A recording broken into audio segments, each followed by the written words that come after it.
Olá! Hoje vamos mergulhar juntos nos excertos de um thriller psicológico que, olha, prende bastante atenção. O Detento, da Frida McFarlane, publicado aqui pela editora Arqueiro. E a tensão já começa logo de cara com a protagonista, a Brooke Sullivan, entrando na prisão de segurança máxima. A frase dela é: "No momento em que as portas da prisão se fecham atrás de mim, questiono todas as decisões que já tomei na vida." Já dá pra sentir o clima, né? Dá sim. Coloca a gente direto no estado de apreensão dela. E a decisão mais, digamos, questionável foi justamente aceitar esse emprego, como enfermeira, na prisão onde está o Shane Nelson. Pois é, E ele não é um preso qualquer, é o ex-namorado que ela, bem, acredita que tentou matá-la há 11 anos atrás. E mais, é o pai do filho dela. é. Um cenário explosivo, para dizer o mínimo. Totalmente.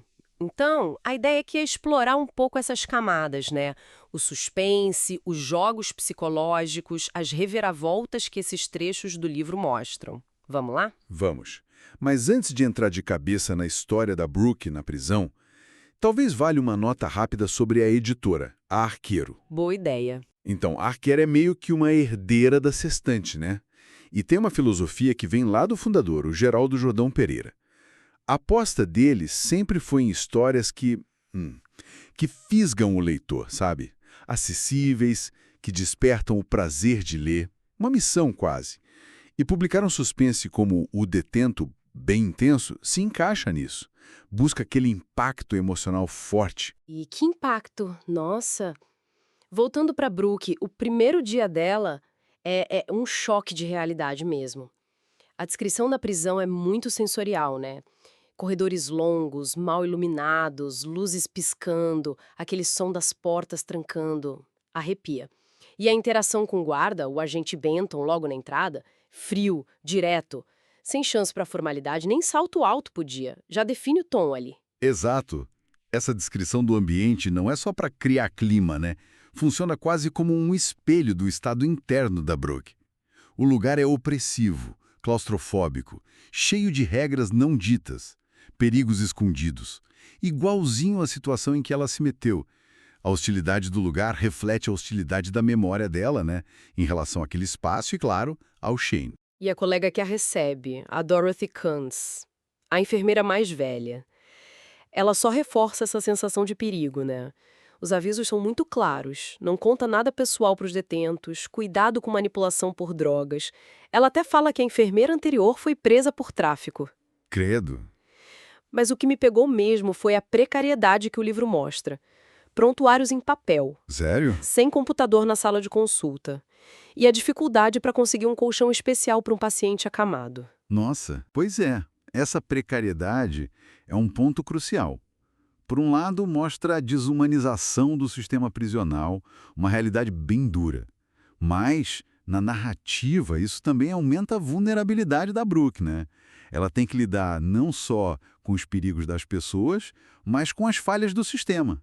E essa falta de recursos pode, quer dizer, até criar situações onde as linhas éticas ficam mais confusas ainda. Como é que você mantém distância profissional quando tem que brigar por cuidados básicos para um paciente?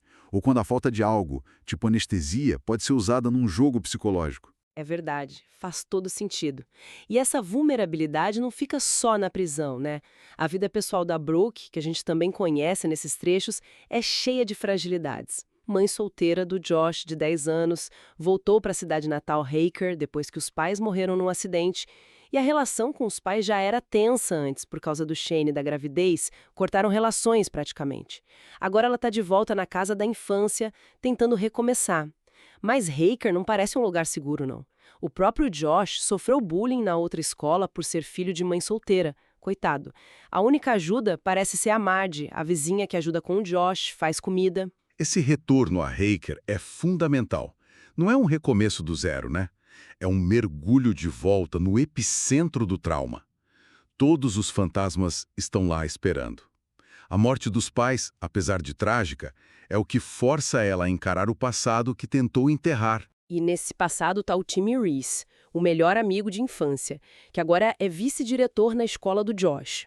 O reencontro deles é interessante. Ela fica surpresa de ver como ele mudou, né? Aquele time sardento virou um homem atraente. Tem a antiga cumplicidade, mas também uma tensão ali, sabe? Ele representa um tempo mais simples, talvez. Mas ele também estava lá naquela noite. E como ele descobre sobre o Josh que o pai é o Shane, nossa, a reação dele é visível, abala ele. Como se o menino trouxesse tudo de volta à tona. E aí tá a complexidade do Tim nesse conto da história. Ele surge como uma possível âncora, né? O amigo leal, pronto para ajudar. Mas a ligação dele com o trauma original e essa reação tão intensa ao nome do Shane já planta uma dúvida. Será que ele é só um aliado ou faz parte dessa teia de segredos de Haker? O passado ali não tá morto, não.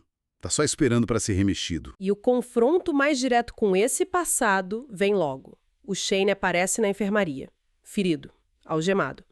O momento de suturar o corte dele. Nossa, a tensão é palpável. E a Dorothy recusa a anestesia. Diz que acabou. O que já é meio estranho, né? Sim, bem questionável. E a conversa entre a Brooke e o Shane, enquanto ela tá ali cuidando dele, é um campo minado.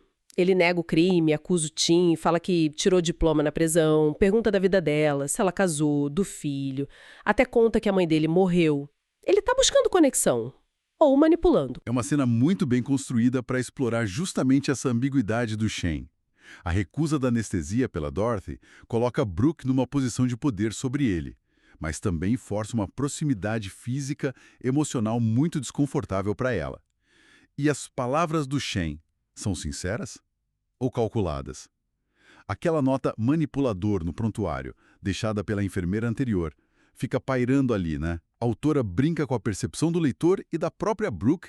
Ele é vítima das circunstâncias ali na prisão, naquele momento? A agressão que ele sofre depois reforça isso? Ou ele está usando a vulnerabilidade como ferramenta? Exato. E a agressão que ele sofre depois pelo guarda Hunt resulta numa concussão. Ele acaba internado na enfermaria sem corrente. Isso só piora o dilema da Brooke. Agora ela tem que cuidar dele de perto.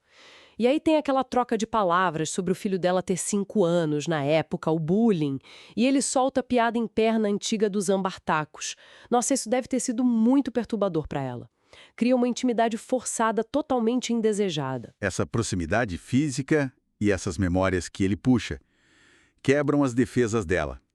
O trauma dela está ligado a ele, claro, mas existiu uma história de amor antes daquilo tudo.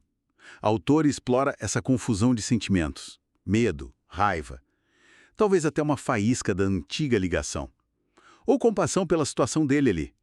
É essa complexidade que torna a dinâmica deles tão cativante e imprevisível. A percepção dela está sempre sendo desafiada. Para a gente tentar entender essa dinâmica toda, os excertos nos levam de volta. Para a noite fatídica, 11 anos antes, uma festa improvisada na casa caindo aos pedaços do Shane. Brooke e Shane, 17 anos, namorando escondido, os amigos lá. Aquele jogo Never Have I Ever já começa a expor umas tensões, né? Coisas não ditas. Aí vem a tempestade, falta luz, a primeira vez deles e a proteção falha. E depois, o caos total. Gritos. O interessante nesse flashback, eu acho, não é só a sequência trágica em si, os gritos, os corpos do Brandon e da Kayla, o pânico, telefone cortado, pneu furado. É como a autora usa a falta sensorial, a escuridão, o barulho da tempestade, a confusão geral, para espelhar a confusão moral. A incapacidade das personagens, principalmente da Brooke, de saber o que realmente aconteceu, quem fez o quê, as acusações voando entre o Shane e Tim, o ataque a Brooke com o colar de flocos de neve que o Tim deu, mas ela sente o cheiro da loção do Shane. Tudo muito turvo, incerto. Essa névoa sensorial e factual é a base da dúvida que persegue a Brooke por mais de uma década, né? E essa dúvida contamina o presente, claro.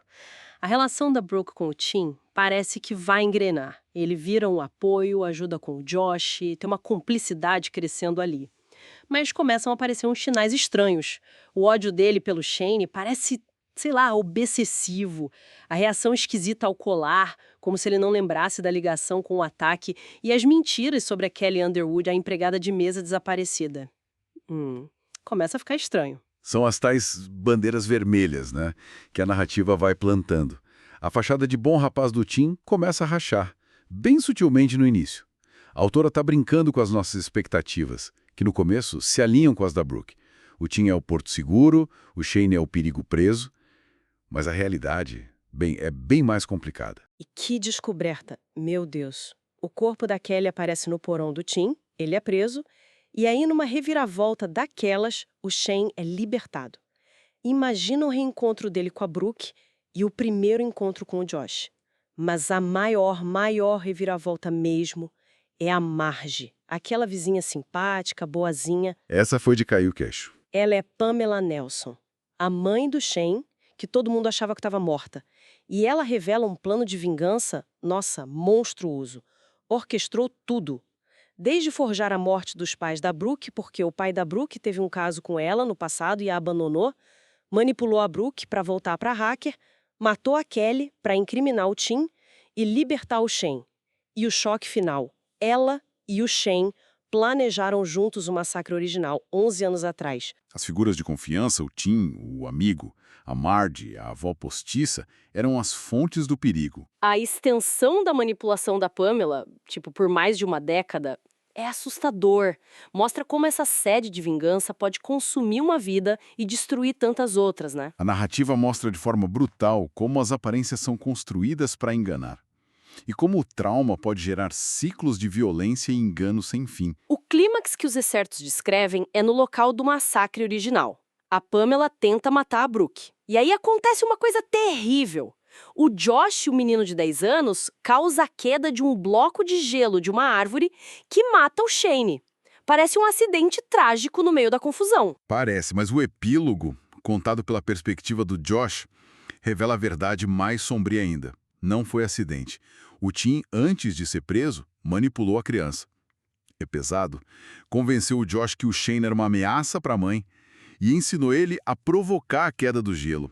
O Josh matou o próprio pai, deliberadamente. Nossa Senhora. É um final devastador. Recontextualiza tudo que a gente pensava sobre o Tim e principalmente sobre a inocência do Josh. É chocante. Meses depois, a Brooke tá lá tendo que lidar com essa verdade horrível sobre o filho. O Tim, pelo jeito, é ilibado, talvez a manipulação da Pamela tenha vindo à tona, não sei. E ele reaparece. O futuro deles fica em aberto. Mas, nossa, que peso! Esse final levanta questões muito profundas, né? Sobre justiça, vingança, o impacto do trauma passando de geração para geração. A verdade se mostra totalmente elusiva, manipulável o tempo todo na história. Mas o mais perturbador mesmo é a corrupção da inocência. O Josh, a criança que a Brooke tentou tanto proteger, vira ele mesmo um instrumento de violência manipulado por um adulto em quem confiava. As ações do passado não só ecoam, elas contaminam ativamente o futuro, deixam um rastro de destruição psicológica que, nossa, é difícil até imaginar como superar. É bom lembrar que a autora, a Frida McFadden, é médica especialista em lesões cerebrais. Talvez isso explique um pouco o fascínio dela por essas psicologias distorcidas, né? Pelos cantos escuros da mente humana, tão presentes aqui e no famoso A Empregada. Sim, faz sentido. E tem um detalhe nos agradecimentos finais do livro, onde ela chama os leitores de McFans.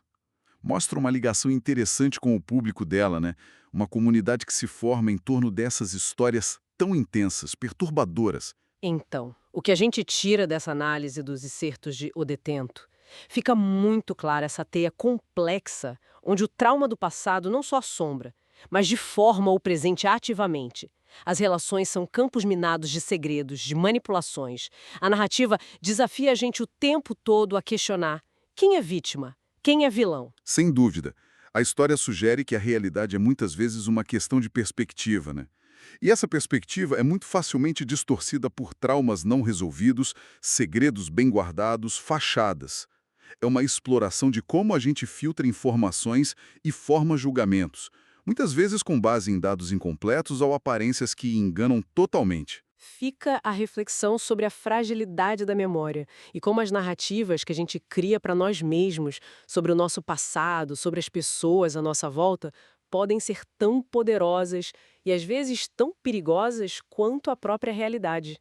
A forma como contamos a nossa história pode ser a única forma de sobreviver a ela, talvez.